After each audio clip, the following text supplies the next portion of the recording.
Hello everyone, and welcome to part B of the Chapter 7 lecture.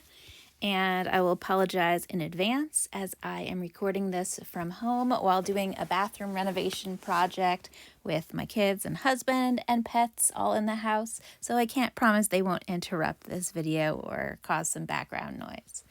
Alrighty, so part B of Chapter 7 is all about a new S word that is going to be your new best friend in chemistry, and that word is stoichiometry. Stoichiometry.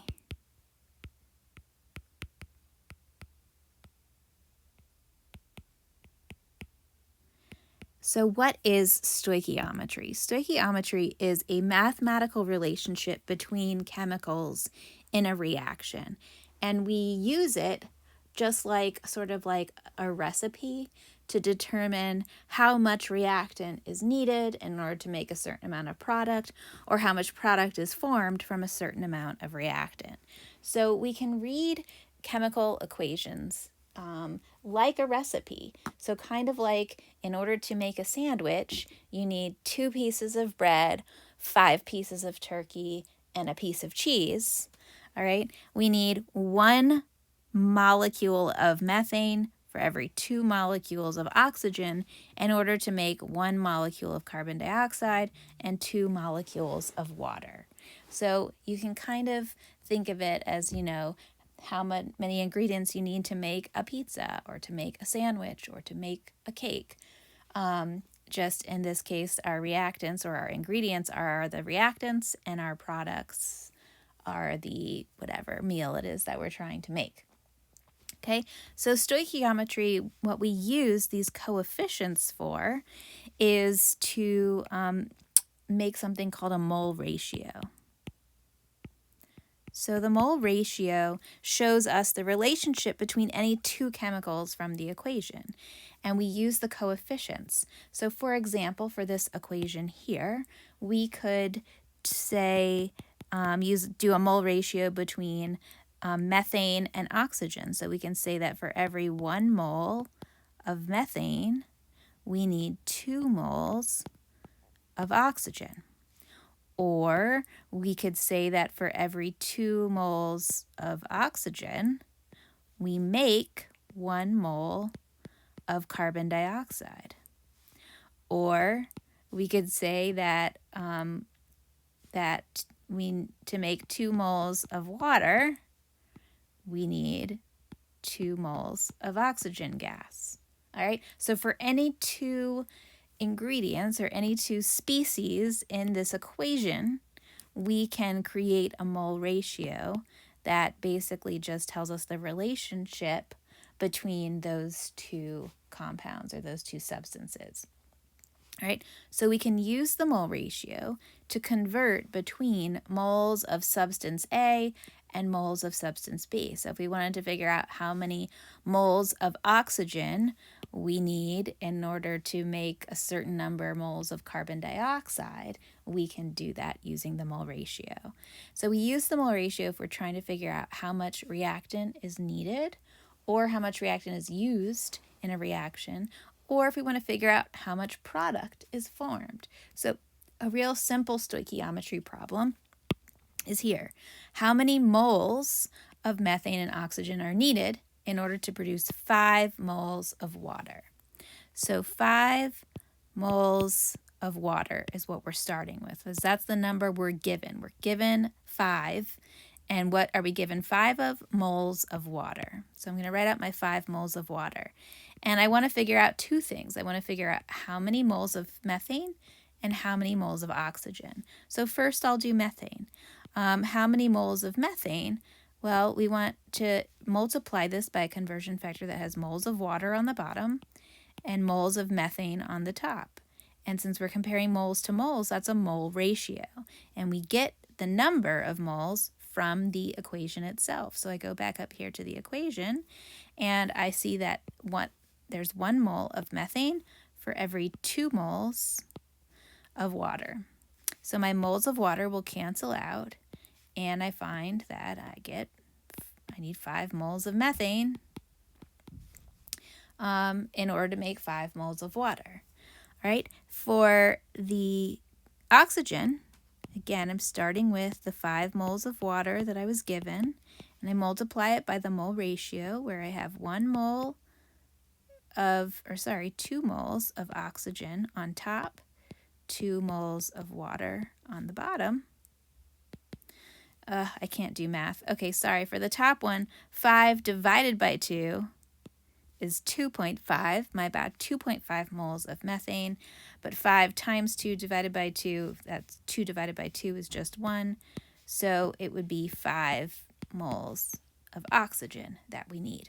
Okay, so in other words, if we wanted to make 5 moles of water as our product, then we would need to have 2.5 moles of methane and 5 moles of oxygen, or at least that much, in order to make 5 moles of water.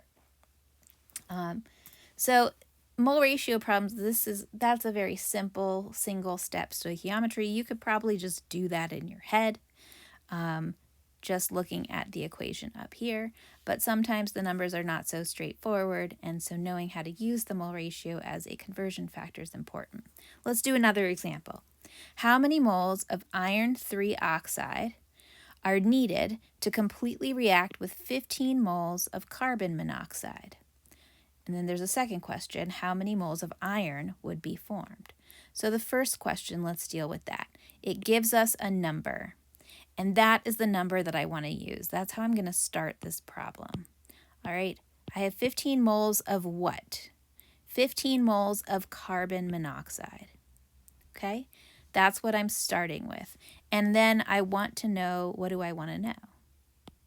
I want to know how many moles of iron oxide. All right, so I have moles of this, and I want to know how many moles of this I need to go with it. So I'll take that 15 moles of carbon monoxide, and I'm going to use the mole ratio to convert from moles of carbon monoxide to moles of iron oxide. And I use the coefficients from the equation. So there's 3 moles of carbon monoxide for every 1 mole of iron oxide. So 15 divided by 3 is 5 moles. I will need 5 moles of iron oxide to react completely with 15 moles of carbon monoxide. So that was, I guess, question A, part A. And part B, how many moles of iron would be formed? So now it's saying from those 15 moles of carbon monoxide, how much iron would I make? How many moles of iron? So 15 moles of carbon monoxide,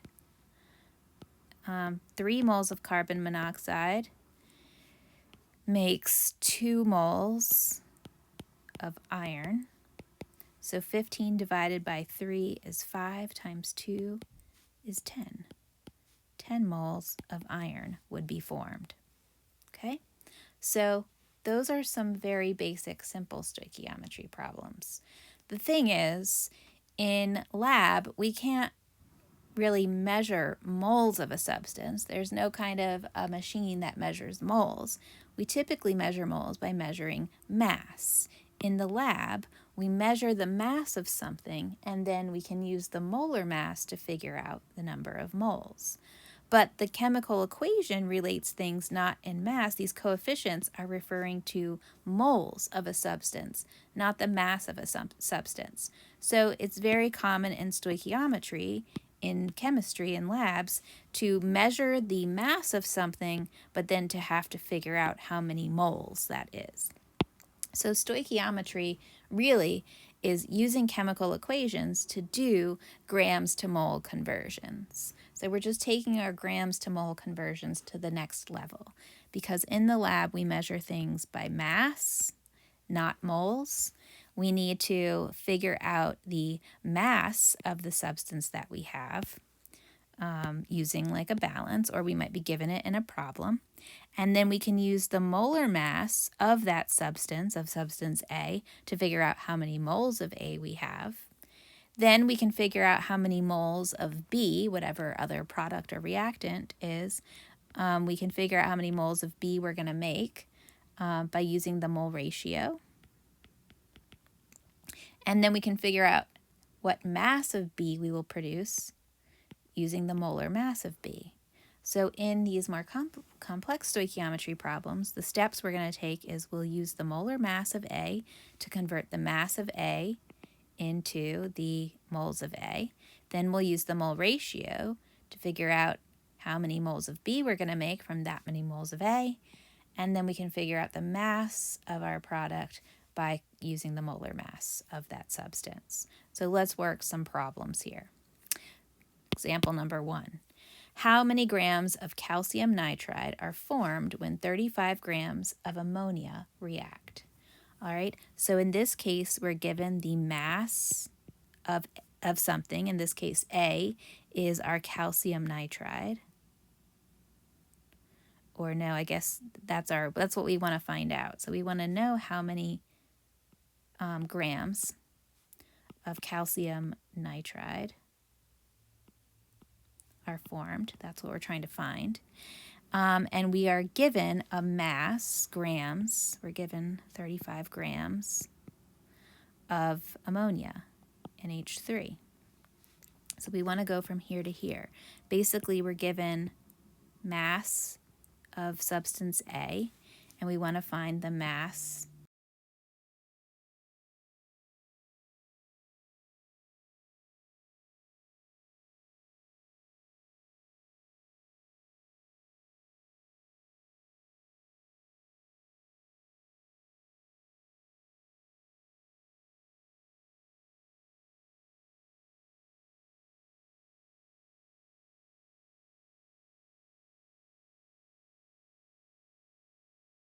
grams of ammonia. All right, we want to multiply it by a conversion factor where we're going to cancel out grams of ammonia and turn it into moles of ammonia. All right, so 1 mole of ammonia is the molar mass of ammonia, which we can calculate using the periodic table, and we find that it's 17.04 grams. Great, so now we've canceled out our grams of ammonia and we have moles of ammonia. We can continue this and make it into like one long conversion factor or conversion problem. All right, now we want to cancel out our moles of ammonia because we ultimately are trying to get to grams of calcium nitride. So we want to use the mole ratio here to go from moles of ammonia to moles of calcium nitride. And we use the coefficients from the equation to determine that. So for every 2 moles of ammonia, we make 1 mole of calcium nitride. So now my moles of ammonia cancel out. Cool, but I don't want my answer to be in moles of calcium nitride. I want grams of calcium nitride. So I need to multiply by 1 more conversion factor to go from moles of calcium nitride to grams of calcium nitride. 1 mole of calcium nitride, the molar mass, if we use the periodic table, we find it is 148.3 grams. Okay, moles of calcium nitride cancel. So now my answer will be in grams of calcium nitride. So I do 35 times 1 times 1 times 148.3 divided by 2 and divided by 17.4. And my answer in my notes is wrong. So I'm going to just plug this into my calculator. 35 divided by 17.04 times 148.3 divided by 2. Oh, no, I did it right in my notes. All right, 153. 153 grams of calcium nitride. So in other words, if we have 35 grams of ammonia, and then we assume we have plenty of calcium, an excessive amount of calcium, but we only have 35 grams of ammonia, then from that 35 grams of ammonia, we can make 153 grams of calcium nitride. All right, let's do another. So in this one, we were going from grams of one reactant to grams of one of the products. Let's do another one. In this one, it says how many grams of calcium nitride are formed from 3.25 moles of calcium. So we want to know how many grams, or how many grams of this are made from 3.25 moles of calcium. All right, so in this case, we are not starting with the mass of something, we're starting with moles. We're starting with moles of substance A, which is our calcium. So we need to figure out how many moles of substance B, our calcium nitrate, are we going to make. And then once we know how many moles we'll make, we can figure out how many grams of B that is. Okay, so those are the steps we're going to follow. So we start with the number we're given, our 3.25 moles of calcium. All right, and we don't need to use the molar mass of calcium in this problem because we're not dealing with the mass of calcium. We know how many moles of calcium we have. We know how many moles of calcium nitride we can make. For every 6 moles of calcium, we make 1 mole of calcium nitride, right? And so our moles of calcium cancel out. Now we want to cancel out our moles of calcium nitride using the molar mass. And we figured that out earlier. The molar mass of calcium nitride is 148.3 grams per mole. And so now my answer will be in grams. I will figure out the grams of calcium nitride, and when I do the math, plug it in my calculator, I get 80.3 grams of calcium nitride. Okay, in other words, if I have 3.25 moles of calcium, then I can make a total of 80.3 grams of calcium nitride. Just like if I have 2 sticks of butter, I can make 24 chocolate chip cookies. Can't make more than that if I don't have more butter. All right, and number 3, how many moles of calcium nitride are formed from 23.5 grams of calcium? So again, this one is slightly different, so you got to pay attention to what it's asking for. So this one, it's asking for how many moles of our product of calcium nitride are we going to make from 23.5 grams of calcium. So in this case, we're going from mass of A. So then we need to figure out how many moles that is. And then we can figure out how many moles of our product, substance B, is. And that's where we're going to stop because it just asks for how many moles are we going to make. So we start with our given number, 23.5 grams of calcium. We want to convert that into moles of calcium using the molar mass. And then we're going to convert the moles of calcium into moles of calcium nitride using the mole ratio. So I've just set up my conversions here so that all of my units are going to cancel out, and I'll get my answer in moles of calcium nitrate. So now I just need to plug in things. So 1 mole of calcium I can look up on the periodic table. 1 mole of calcium is 40.08 grams.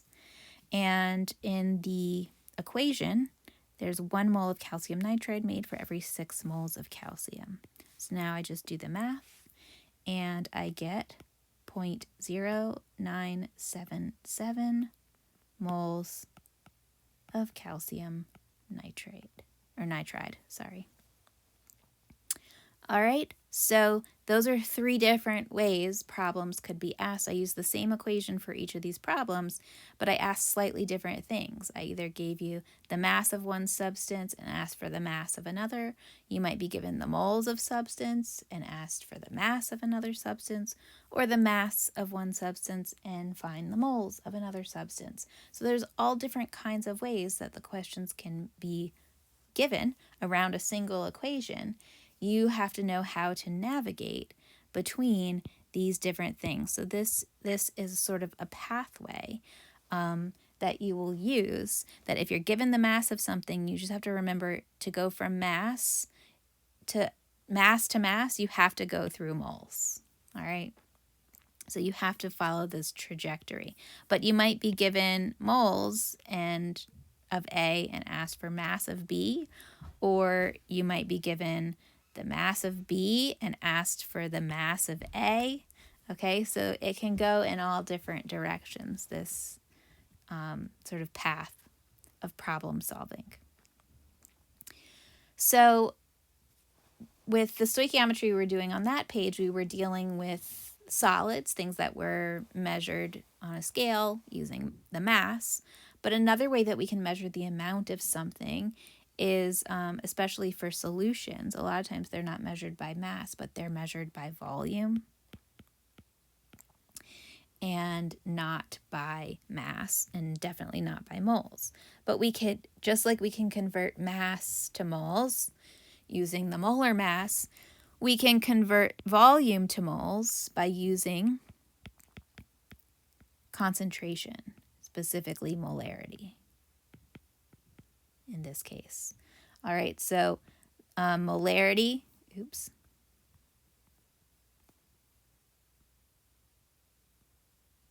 molarity is the units of moles per liter. And if we multiply by volume in liters, all right, the liters cancel out and we get moles. So volume times molarity can give us moles, just like mass times divided by molar mass gives us moles. All right, so we can go from the volume of a solution to the moles of that solute and figure out the moles of the product, I guess, and find the mass of the product. So the volume to moles, we use molarity, moles per liter. And then to go from moles of substance A to moles of substance B, we're still using the mole ratio from the equation, the coefficients from the equation.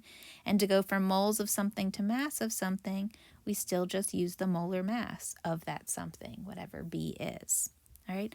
Another way that we see concentration represented, so another way that we can get moles from volume is from the density. If we get, or we can use the volume to get density, and then we can use the density to get the mass if we know the percent mass of the solution. So if we know molarity, we can use volume and molarity. If we know the percent mass and the density, we can find moles that way. So we can go from the volume of the solution to the mass of the solution using the density, because that would be milliliters times grams per milliliter. Density is usually in grams per milliliter. So that would give us the mass of the solution. And then from the mass of the solution, we can figure out what the mass of the solute in that solution is by using the percent mass, because that's grams of solute. So grams of A over grams of solution. All right, that would give us the solution mass, the mass of the solute A, and then from the mass of A, we can find moles of A, and so on and so forth. Okay, so let's do some example problems. Problem 1 here. How many grams of lead chloride precipitate are formed from 5.8 milliliters of a 0.175 molar lead nitrate solution? So in this, here's our equation. We're given 5.8 milliliters of a 0.175 molar solution of lead nitrate, and we want to know how much of this precipitate, how many grams of this precipitate are formed. So we're trying to go from a volume with a concentration to a mass. So I want to follow this set of steps up here. The volume, we're starting with the volume of the solution, 5.80 milliliters. We're going to use that concentration as a conversion factor because molar means moles per liter. So moles per liter. The problem with this is that my volume is in milliliters. So usually molarity is moles per 1 liter, but I'm going to convert that 1 liter into milliliters. So instead of saying moles per, that it's 0.175 moles per liter, I'm just saying it's 0.175 moles per 1,000 milliliters, because 1,000 milliliters is the same as a liter, and I want these units to cancel out. Alrighty, so then next, now I have moles of this lead nitrate, but now I need to go from moles of lead nitrate to moles of lead chloride. So I need to relate these things. Moles of lead nitrate and moles of lead chloride. All right, so using the coefficients, 1 mole of lead nitrate makes 1 mole of lead chloride. And so now my moles of lead nitrate cancel out, and I ultimately want to know grams of the lead chloride. So I need to convert moles of lead chloride to grams of lead chloride, and I use the molar mass to do that. So 1 mole of lead chloride, using the periodic table, I can figure out the molar mass of lead chloride is 278.1 grams. So now my moles of lead chloride cancel out, and my answer will be in grams. I plug it into my calculator, and I get 0.282 grams of lead chloride. All right, so this is a precipitation reaction. All right, if we mix these two aqueous solutions together, we will form a solid. Solutions are measured in volume, but solids are measured in mass. And so if we're doing stoichiometry of a precipitation reaction, we're going to be going from volume of a solution with a certain concentration, and we want to know the mass of that solid that we're going to form. All right, let's try a slightly different version of the problem. How many moles of lead chloride precipitate are formed from 68 milliliters of a 4% mass by mass solution of lead nitrate? And it tells us the density of the solution is 1.12 grams per milliliter. So we have a solution of this here. We have 68 milliliters, and we know that it's a 4% by mass solution, and that it has a density of 1.12 grams per milliliter. Okay, and we want to know how many moles of lead chloride are we going to make. So we want to start with that volume, 68 milliliters of lead nitrate solution. All right, and we can figure out the mass of the solution by using the density. And the density is 1.12 grams per milliliter. All right, so that tells me the mass of the solution. All right, but the solution, it includes the mass of the lead nitrate and the water. I'm going to replace this with, because we're not really finding the mass of the lead nitrate, we're finding the mass of the solution. All right, and so we can use the percent solution, because what we have here is this is 1.12 grams of the solution. So the mass of, if it's a 4% solution, that is the mass of the solute divided by the mass of the solution. So if we had, so 4% means 4 grams per 100 grams. 4 divided by 100 is times 100 is 4%. Okay, so now we are talking about the grams of solute, and that solute is the lead nitrate. All right, so now we have grams of lead nitrate. Now that we have the grams of lead nitrate, we can convert that to moles of lead nitrate. Grams of lead nitrate per mole of lead nitrate. This is the molar mass.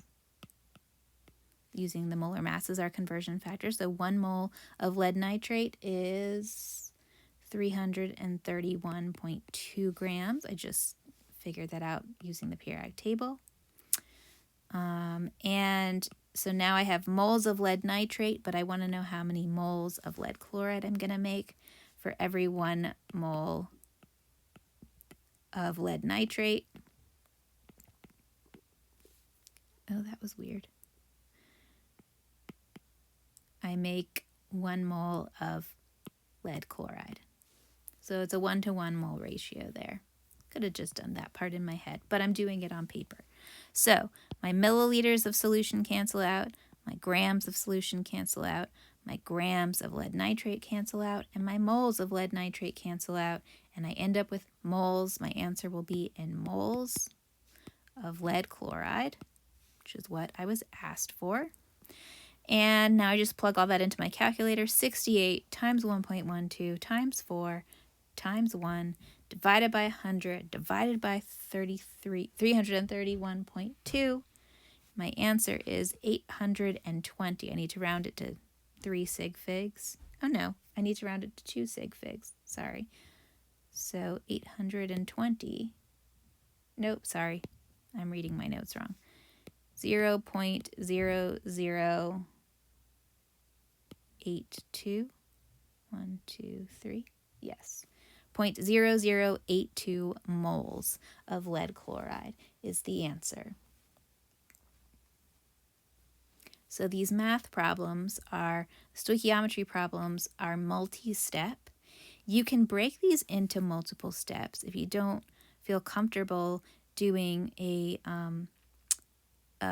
multiplication problem with multiple fractions like this, you can do it 1 step at a time. So you can do first this step, and then this step, and then this step. So you're doing it 1 at a time. It just takes longer that way. This way is cleaner, more efficient. So that's how I teach it. Okay, so far we've been dealing with problems where we're given the amount of one thing and we're asked for the amount of another thing. Usually we're given some amount of reactant and we're asked how much product will that make. Okay? When we're given the amount of one substance, that assumes that we have an abundant amount of the other reactant.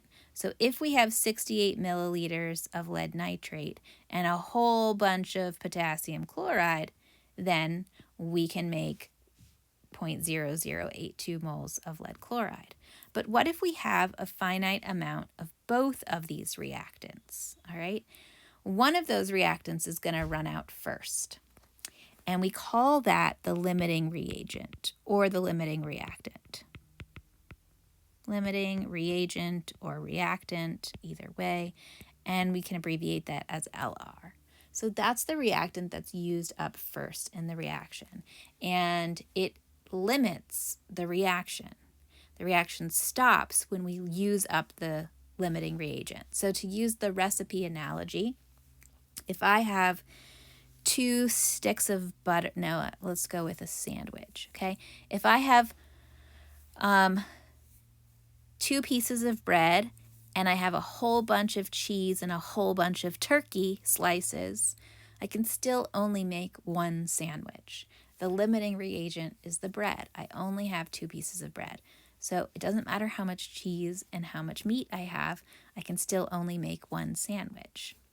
And so the limiting reagent determines how much product we can make, just like that bread determined how many sandwiches we can make. So we can determine what the limiting reagent is by determining which reagent makes the least amount of product. So perhaps I have enough bread to make 1 sandwich, but I have enough cheese to make 10 sandwiches and enough meat to make 5 sandwiches. It doesn't matter that I have that much cheese and meat. I can still only make 1 sandwich because the limiting reagent, the bread, is the one I have the least amount of. Okay, so we call the amount that we can make from our limiting reagent the theoretical yield. The theoretical yield. That is the amount of product that we can make when we use up all of the limiting reagent. All right, it's theoretical because in reality, we tend not to actually make as much as we should be able to make because of error in life. And reality is that we can never achieve that perfect 100%. Reactions often don't go to completion, but we'll get to that in a minute. So, how do you know if you have a limiting reagent problem? Well, sometimes it'll say in the problem, which is the limiting you have such and such amounts of these reactants, which is the limiting reagent. But it doesn't always say that so explicitly. So you can recognize a limiting reagent problem when you're given the amount of 2 of the chemicals. All the problems we've worked so far, we were given the amount, either number of moles or number of grams or volume of 1 of the reactants. But in these, you'll find that we're going to be given amounts of 2 things. So let's work this first example problem. You have 5 grams of oxygen and 3.5 grams of hydrogen. How many grams of water can you make? Ooh, I forgot to erase this part in your notes. So I guess I'll just walk you through my math here. All right, so the first thing that we want to do is we want to determine the amount of product that could be made for each. If we have 5 grams of oxygen, how much water can we make? And then separately, if we have 3.5 grams of hydrogen, how much water could we make? Whichever one makes the least amount of water, that one is what we call our limiting reagent. And whichever the amount of water that's made by the limiting reagent, that is our theoretical yield. Okay, so first we'll solve for the oxygen. Right, we have 5 grams of oxygen. We multiply that or divide it by the molar mass. So we go from grams of oxygen to moles of oxygen. Then we multiply, so here's the molar mass of oxygen. And then we're multiplying it by the mole ratio. All right, that tells us how many moles of water we're going to make from our 1 mole of oxygen. And then we multiply it by the molar mass of water. Molar mass of water to figure out how many grams of water we're going to make. So 5 grams of oxygen, we can make 5.6 grams of water. Now let's figure out how much we could make from 3.5 grams of hydrogen. We multiply by the molar mass, or I guess we're dividing by the molar mass of hydrogen, H2. And then we are multiplying by the mole ratio that we get from the coefficients in the equation here. 2 moles of hydrogen makes 2 moles of water, and 1 mole of water is 18.01 grams. So we find that with this much hydrogen, we can actually make 31 grams of water.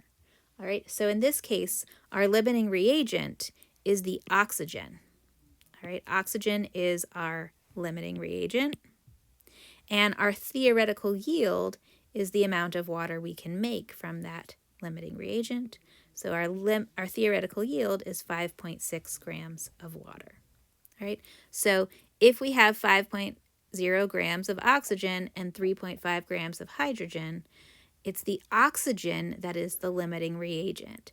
So I like to point out in this problem, technically you have less mass of hydrogen, but hydrogen, because it's so small, that actually means we have a lot of moles, more moles of hydrogen than we do of oxygen.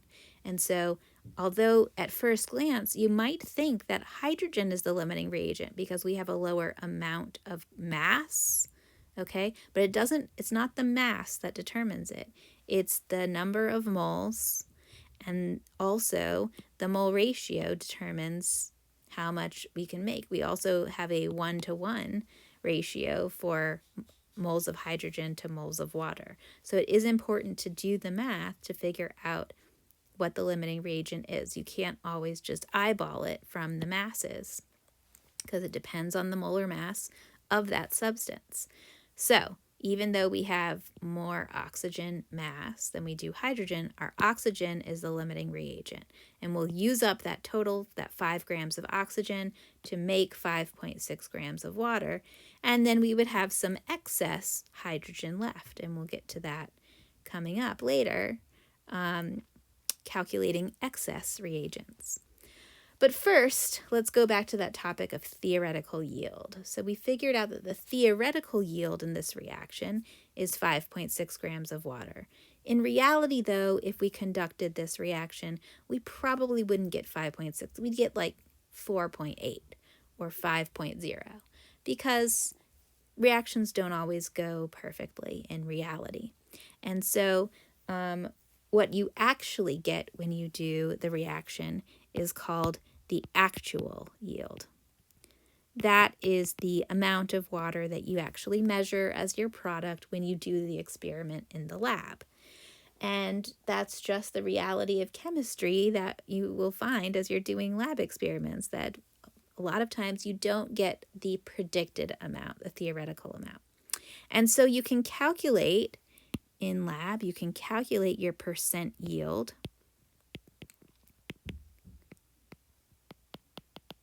It's just your actual yield divided by the theoretical yield that you calculated you should have gotten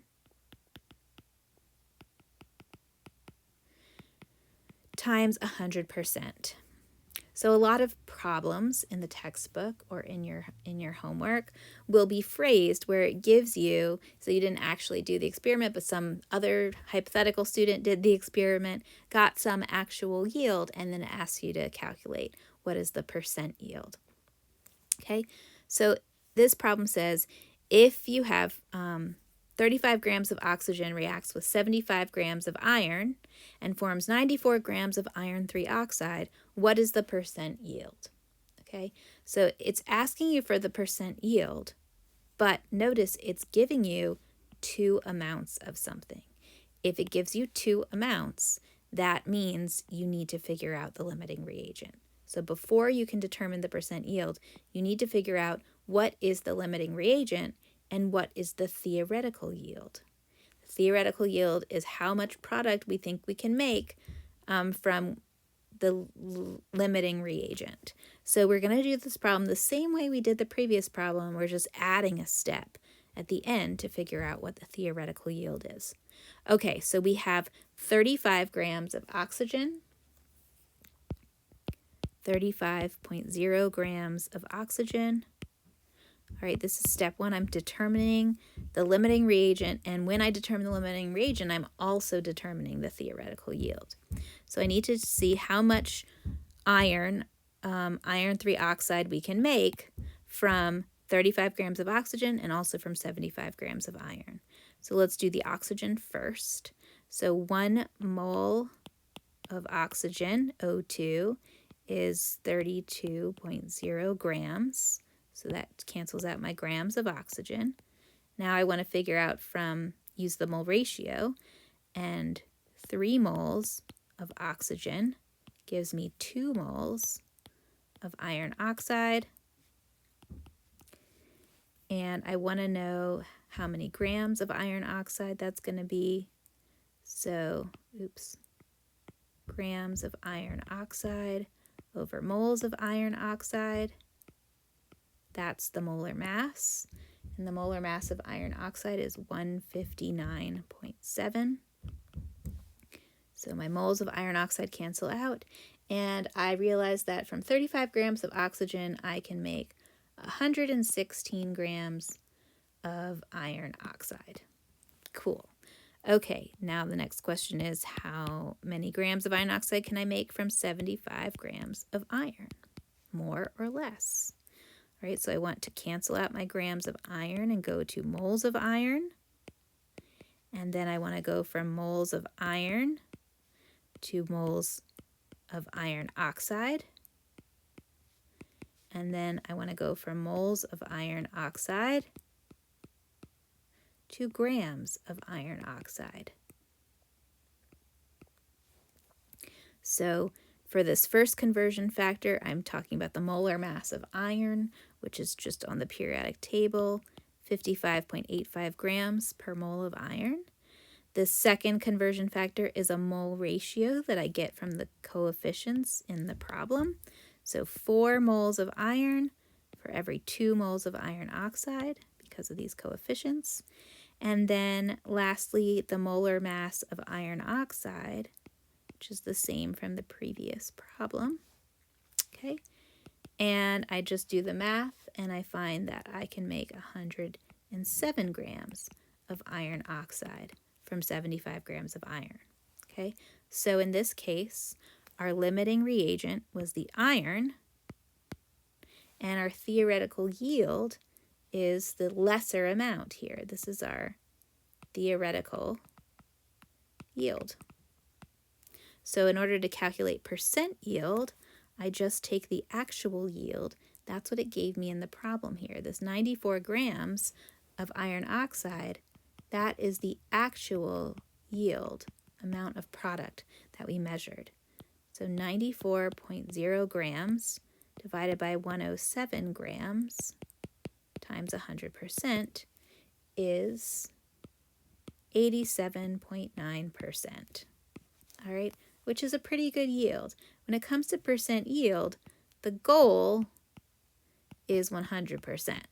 You know, ideally, you'd like your actual yield to equal your theoretical yield, but it doesn't ever. So the closer you get to 100%, the better your yield is. And this is really relevant for chemists who are like synthetic chemists who work like in pharmaceuticals. When you're making pharmaceuticals, you are making them through chemical reaction. And so you obviously want to have good yields. You want to maximize your production of product. So different types of reaction conditions can affect your yield, and good technique affects your yield. So good chemists have good percent yields. And I don't know if you can hear the drill downstairs going, but I apologize for the background noise. All right, so as I mentioned earlier before, when you use up all of the limiting reagent, the other reactant, you will have some left over because you didn't use up all of that reactant. For example, with the sandwiches, if you have 2 pieces of bread and 10 pieces of cheese and 20 pieces of ham, okay, you will use up all the bread to make your one sandwich, but you'll have leftover cheese and leftover ham. So those leftovers are the excess.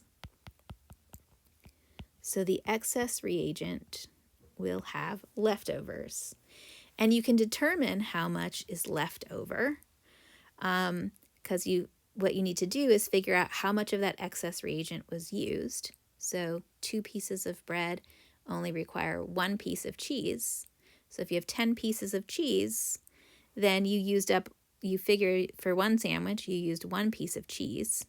All right, so then if you had 10 pieces of cheese minus 1 piece of cheese, you have 9 pieces of cheese left over.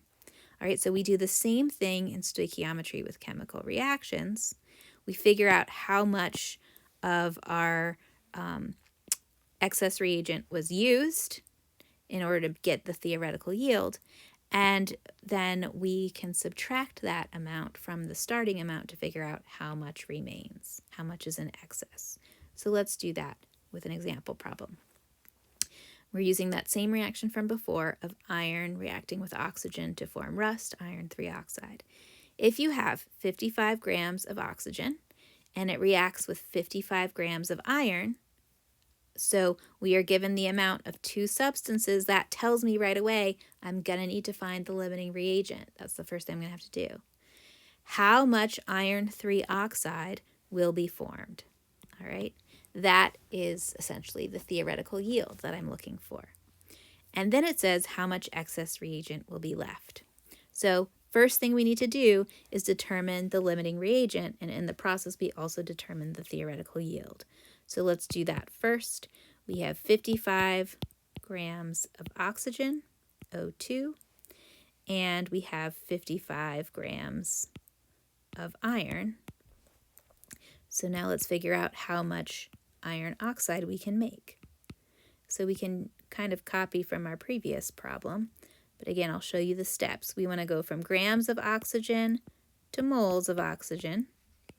Then we want to go from moles of oxygen to moles of iron oxide. And then we can go from moles of iron oxide to grams of iron oxide. And we're going to do the same steps down here. We're going to go from grams of iron to moles of iron using the molar mass. We're going to go from moles of iron to moles of iron oxide using the mole ratio, the coefficients from the equation. And then we're going to go from moles of iron oxide to grams of iron oxide to figure out our theoretical yield. All right, so up top, 1 mole of oxygen, the molar mass of oxygen is 32.0 grams. The mole ratio I get from the coefficients in the equation. 3 moles of oxygen makes 2 moles of iron oxide. And the molar mass of iron oxide that I get from doing some math on the periodic table is 159.7. So if I plug all that into my calculator, I find that 55 grams of oxygen can make 183 grams of iron oxide. For iron, the molar mass of iron is 55.85 grams. The mole ratio, 4 moles of iron for every 2 moles of iron oxide. And the molar mass of iron oxide is still 159.7 grams per mole. And I find that 55 grams of iron can make 78 grams of iron oxide. So our limiting reagent is the one that makes the least amount of product. Our limiting reagent is the iron, and our theoretical yield, TY, our theoretical yield is that 78 grams. Okay? So, but the question, so that was part A of the question, I suppose, here. It says how much iron oxide will be formed. So we'll make 78 grams of iron oxide. But part B wants to know how much excess reagent will be left. So we can figure out the excess reagent by using the theoretical yield, the mass of our iron oxide formed, and doing stoichiometry with that. Now our theoretical yield becomes our mass A, and then we convert it to moles. We figure out how many moles of our excess reagent was used, and then we can figure out how much mass of our excess reagent was used. So to make 78 grams of iron oxide, how much oxygen's our excess reagent, so how much oxygen are we using? So we need to go from 78 grams of iron oxide to grams of oxygen. So grams of iron oxide to moles of iron oxide. And then we can go from moles of iron oxide to moles of oxygen. And then we can go from moles of oxygen to grams of oxygen, and that will tell us how much oxygen was used to make that 78 grams. So 1 mole of iron oxide is 159.7 grams. 3 moles of oxygen for every 2 moles of iron oxide. That's from the coefficients in the equation. And 1 mole of oxygen is 32.0 grams. That's the molar mass. So just making sure everything cancels out, and it does. So we do the math, and we find that 23.4 grams of oxygen is how much oxygen we used in this, in the making of 78 grams of iron oxide. In other words, we need 23.4 grams of oxygen to react completely with those 55 grams of iron. So how much excess reagent is left? We take the starting amount of oxygen, 55 grams, subtract the amount we used, 23.4 grams, and we should have 31.6 grams of oxygen left, of our excess reagent left. All right, so the answer to part B would be 31.6 grams of oxygen. All right, so one last problem here. A very comprehensive problem where it's asking you to find limiting reagent, theoretical yield, percent yield, and moles of the excess reagent. And this one is not a mass problem, but it's a solution problem where it's giving us volume and concentration. So let's work this one out. It's probably one of the more challenging problems. Alrighty, so you mix 25 milliliter sample of a 1.2 molar solution of potassium chloride. I just like to sort of list this stuff out under the equation. So this is the reagent I'm talking about that I have 25 milliliters and the concentration of it is 1.20 molar or moles per liter. And I also have 15 milliliters of a 0.9 molar lead nitrate solution of a 0.9 mole per liter solution of this. And I collect and dry the solid lead chloride, and I find that it has a mass of 2.66 grams. All right, that's my actual yield. Right, that's what I actually measured. But I need to compare that to the theoretical yield. So I need to figure out which of these two is the limiting reagent. So that's like part A of the problem. What is the limiting reagent? That's what I want to know. So we'll do that first. So we're going to check whether it's KCl or whether it is the lead nitrate. Okay, so we have 25 milliliters of the potassium chloride solution. And we can multiply that by the molarity to figure out how many moles of potassium chloride we have per liter of that solution.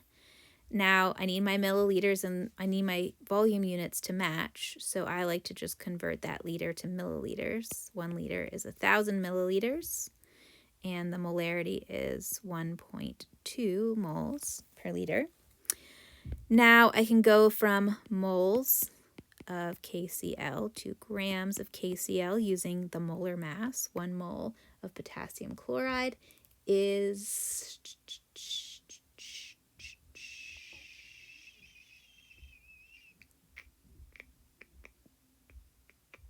I don't need to do the molar mass. Silly.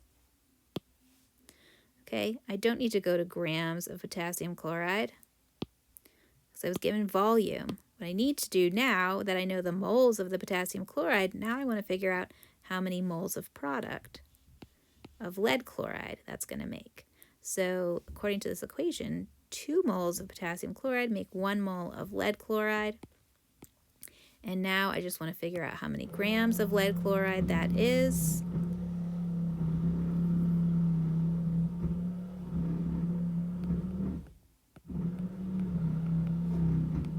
And 1 mole of lead chloride is 200, the molar mass is 278.1 grams.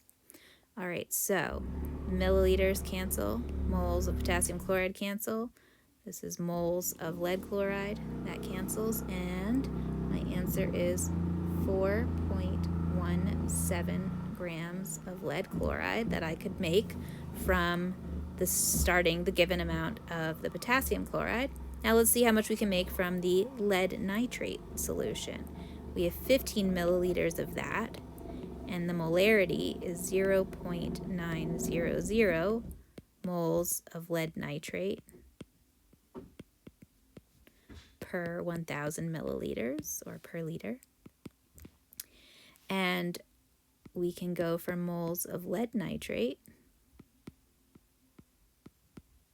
to moles of lead chloride using the coefficients. Both are 1, so that's easy.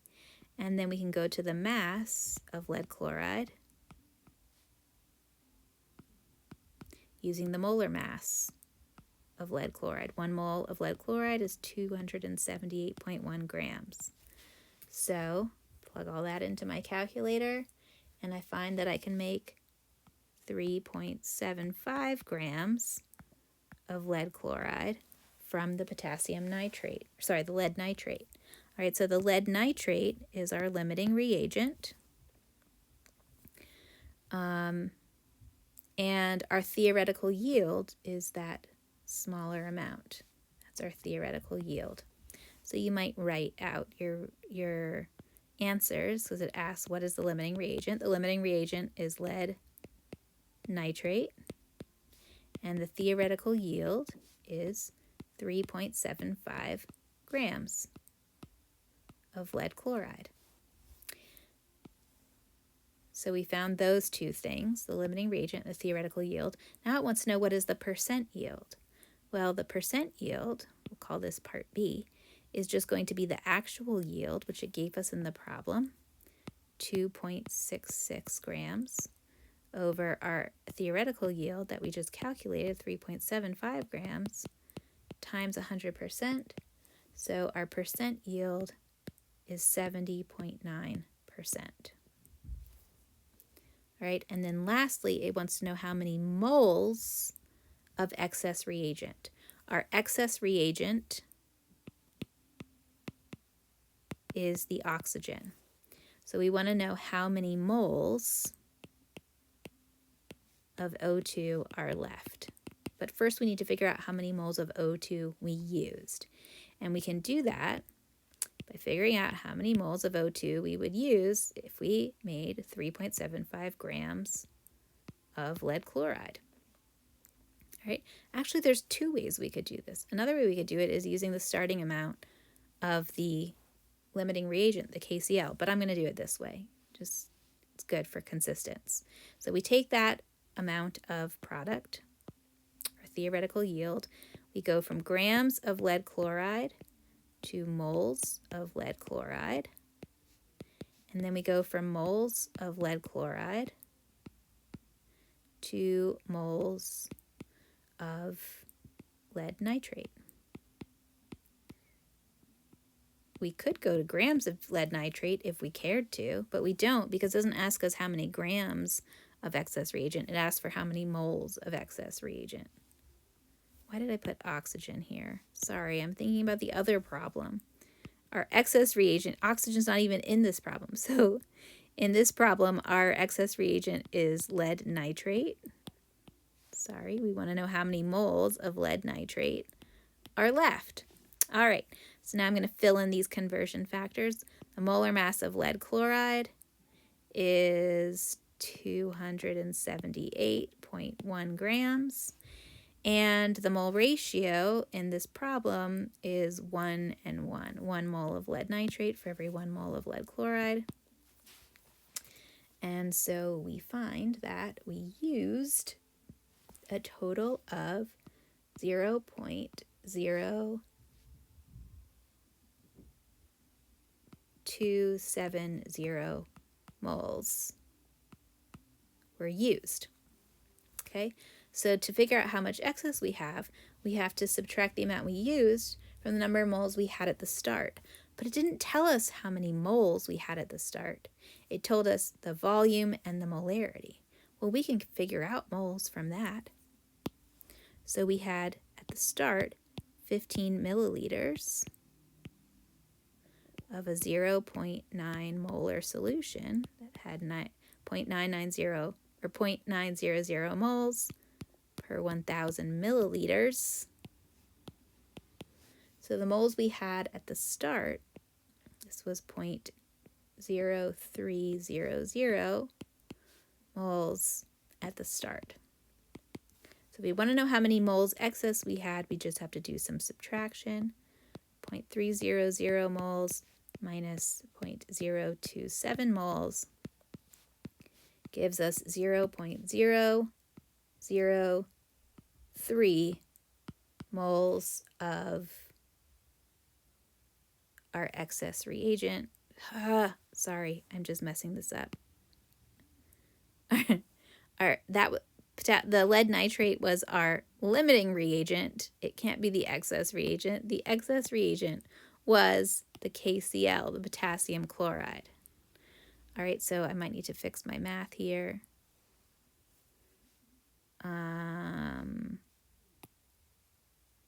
This should be potassium chloride, and this is a 2.